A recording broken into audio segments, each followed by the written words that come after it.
உங்கள் தொடர்பில் நான் ஜெயா. நம்ம பக்கத்து மாநிலமான கேரளாவில் இருக்கிற வயநாடு மாவட்டத்தில் மக்கள் மேல் சாடிய இயற்கையின் கோர தாண்டவத்தோட அப்டேட்டு தான் பார்க்க போகிறோம். நம்ம சேனலில் இந்த நியூஸ் போகிறதுக்கு நான் டேட்டா எடுக்கிற நேரத்துலேயே அங்கே நடக்கிற உண்மையான காட்சியை பார்க்குற நேரத்தில் மனம் அவ்வளோ அழுத்தமாக இருக்குது, ஸ்ட்ரெஸ்ஸாகவும் ஃபீல் ஆகுது. உண்மையாகவே நேற்று நைட்லாம் தூங்கவே இல்லைங்க. அங்கே இருக்கிற மக்கள் இப்போ படுற கஷ்டத்தையும் துயரத்தையும் வந்து நம்மளை வார்த்தைகளால் சொல்லவே முடியாதுங்க. இயற்கை வந்து அங்கே இருக்கிற மக்கள் மேலே அவ்வளோ பெரிய கோர தாண்டவத்தை வந்து காட்டியிருக்குங்க.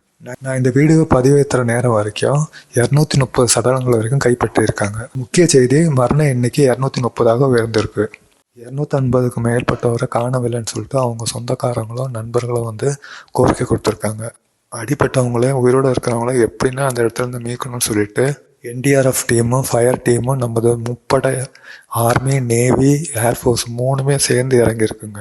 அது மட்டும் இல்லாமல் central government officer, state government officer, தமிழ்நாட்டில் இருக்கிற ஆஃபீஸர்ஸு, கர்நாடகாவில் இருந்த ஆஃபீஸர்ஸ் எல்லோரும் ஒன்றுபட்டு இறங்கியிருக்காங்க. தெரியாத உங்களுக்கு ஒரே வரியில் சொல்லப்போனால், வயநாட்டில் நேற்று அதிகாலை 1 மணி அளவில் வந்து சூரன்மலை இருக்கிற இடத்துல வந்து மண் சரிவு ஏற்பட்டிருக்கு. உடனே சுதாரிச்சுக்கின மக்கள் வந்து பக்கத்தில் இருக்கிற முண்டக்காயம் இருக்கிற இடத்துல போயிருக்காங்க. அங்கேயும் நிலச்சரிவு, பெரிய நிலச்சரிவு ஏற்பட்டிருக்கு. 3வது வந்து 4 மணி அளவில் வந்து மேற்பாடி என்ற இடத்துல வந்து நிலச்சரிவு ஏற்படுது. இதெல்லாம் பக்கத்தில் இருக்கிற கிராமங்க. அங்கே இருக்கிற ஒரு சிறிய டவுன் தாங்க முண்டக்காயம். 2 நாளாகவே வயநாட்டில் வந்து சரியான மழை பெஞ்சிட்டு இருக்குது. முன்னேற்ற நைட்டில் இருந்து அதிதீவிர மழை பெஞ்சிட்டு இருந்தது.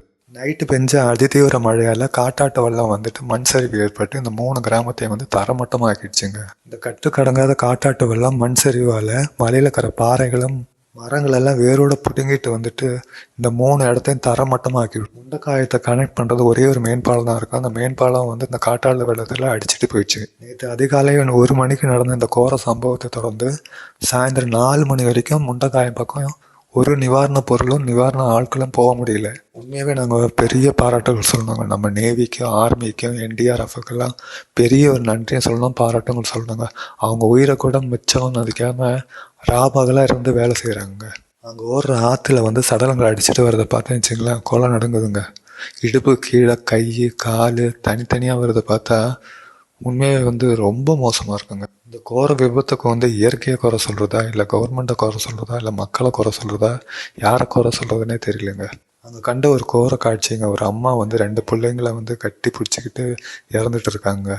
அதை பார்த்தோன்னே இதே வந்து சுக்கல் நூறாக உடஞ்சிடுச்சு. நம்மளை அதற்ற முக்கியமான நியூஸ் என்னென்னா, இந்த 185 சடலங்களை வந்து ஆற்றுல சேத்துல மாட்டிக்கிட்டு அடிச்சுட்டு வந்தவங்க சடலங்க. இதெல்லாம் 200 முதல் 250 வீடுகள் வந்து மண்ணுக்குள்ளே புதஞ்சிட்டு இருக்குங்க. அந்த புதஞ்ச வீட்டுக்குள்ளே எத்தனை பேர் இருக்காங்க, எப்படி இருக்காங்கன்னு ஒன்றுமே ஒரு விவரம் தெரியல. உங்கள் மனக்குமரல் எனக்கும் தெரியுதுங்க.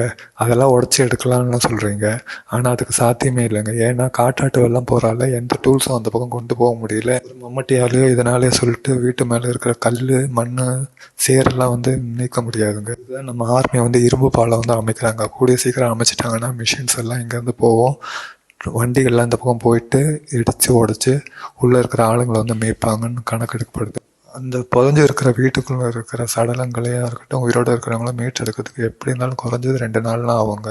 ஏன்னா இங்கே இருக்கிற மிஷினரிஸ் எல்லாம் போயிட்டு வீட்டு மேலே இருக்கிற மண், கல், சேர் எல்லாத்தையும் போய் எடுத்துட்டு காங்கிரீட்டில் உடச்சி உள்ளே இறங்கி எடுக்கணுங்க.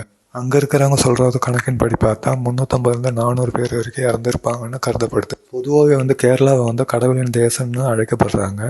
கொஞ்ச நாளாகவே அங்கே இயற்கையின் சீற்றம் வந்து பயங்கரமாக தாண்டவம் ஆடிட்டு இருக்கு. இதுக்கு முக்கிய காரணம் அங்கே இருக்கிற கார்பரேட்டுகள் வந்து இயற்கையை வந்து சூறையாடிட்டு வராங்க. எப்போ வந்து அங்கே இருக்கிற கவர்மெண்ட் இதெல்லாம் தடை செய்யுதோ அப்போ தான் இயற்கையும் கொஞ்சம் சாந்தம் அடையும். இந்த நியூஸ் எடுக்க நேற்றும் இன்றைக்கி இந்த வீடியோ எல்லாம் பார்க்குற நேரத்தில் தெய்வத்துக்கிட்டே இயற்கைக்கிட்டே ஒன்றே ஒன்று தான் வேண்டிக்கினேன். மக்கள் தெரிஞ்சோ தெரியாமலோ இயற்கை மேலே 1000 தப்புகள் பண்ணுவாங்க. அதுக்கு வேண்டி இயற்கையோ தெய்வமோ வந்து மக்கள் மேலே இவ்வளோ பெரிய கோபத்தை காட்டக்கூடாதுன்னு சொல்லிட்டு வேண்டிக்கினேன். அங்கே பாதிப்புள்ளான மக்கள் வந்து சொந்தத்தையும், பந்தத்தையும், வீடுகளையும், சொத்துக்களையும் அடிபட்டும் அப்படி பாதித்த மக்கள் வந்து கூடிய சீக்கிரம் குணமடைஞ்சு மனதளவிலும் உடம்பளவிலும் வந்து நார்மல் ஆகிட்டு சீக்கிரமாக அந்த நிலைமையிலேருந்து மீண்டு வரணும்னு சொல்லிட்டு தெய்வத்துக்கிட்ட நானும் வேண்டிக்கிறேங்க.